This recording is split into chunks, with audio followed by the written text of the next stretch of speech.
Ricardo sait ce qu'il veut, il veut piloter une Red Bull en 2025, déclare Horner. Ah bah oui, hein, tu m'étonnes. Alors au début qu'il est revenu chez Red Bull, il ne le reconnaissait plus, un désastre complet, il avait adopté toutes les mauvaises habitudes auxquelles tu peux penser en travaillant avec son ancien ingénieur chez McLaren. Selon le patron de l'équipe Red Bull, ils ont commencé à travailler avec l'Australien, il s'est amélioré à chaque séance. Il est devenu plus confiant, il s'est mis au diapason des pilotes de course.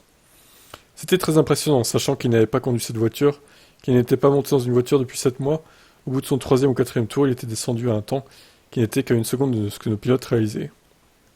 Horner dit que calculer son 7e tour aurait été assez rapide pour une place sur la première ligne de la grille. Quand je lui ai dit ça, vous pouviez voir presque le soulagement dans ses yeux, et presque comme le relâchement de la pression sur ses épaules, qu'il pouvait encore le faire, qu'il ne devenait pas fou et que le vieux Daniel était toujours là. L'homme de peur a donc saisi l'opportunité d'AlphaTauri à deux mains, faisant un pas en arrière dans l'espoir d'en faire 2 en avant. Il veut pitcher pour un siège Red Bull en 2025, c'est son objectif. Il pense que c'est sa meilleure voie pour le faire. Ouais, bon, on va voir. Hein. Il lui reste 12 courses pour prouver qu'il mérite sa place en F1 en battant Tsunoda. L'idéal, ce serait même qu'il marque des points à Ricardo sur certaines courses et qu'il devance Tsunoda au classement pilote.